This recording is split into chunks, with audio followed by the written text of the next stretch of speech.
Anatole France, partis politiques, syndicats et étudiants réunis pour dénoncer la politique d'Emmanuel Macron. Sur place, Romain Delville.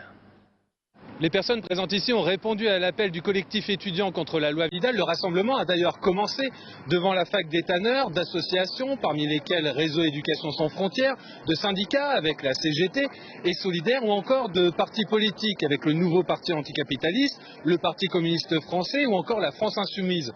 En clair, tous ceux qui considèrent qu'en à peine un an, Emmanuel Macron a opéré, je cite, une casse sociale et démocratique. Formule très classique mais qui me semble assez appropriée, président de la finance, enfin président voilà qui sert les intérêts des grandes entreprises, qui sert les intérêts du patronat et du coup nécessairement tous les secteurs sont touchés par ça, donc particulièrement les secteurs qui ne sont pas supposés faire de la rentabilité, à savoir l'éducation, à savoir les transports en commun comme le rail, la SNCF, à savoir les hôpitaux, les EHPAD.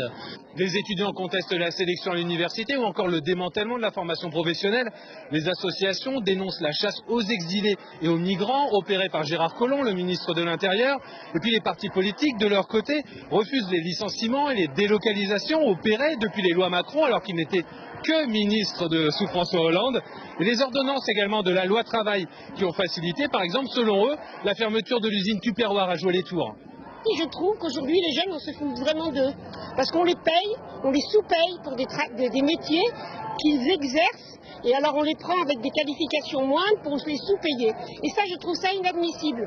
Et parmi les sujets consensuels, en tout cas ici, il y a la crainte de voir disparaître la SNCF telle qu'on la connaît, ou encore le démantèlement de l'hôpital. Alors où je vous parle, vous le voyez, il y a environ plus de 200 personnes qui sont réunies et qui déambulent rue Nationale. Un peu plus loin, une dizaine de cars de CRS surveillent ça de très près, et les gens continuent d'affluer.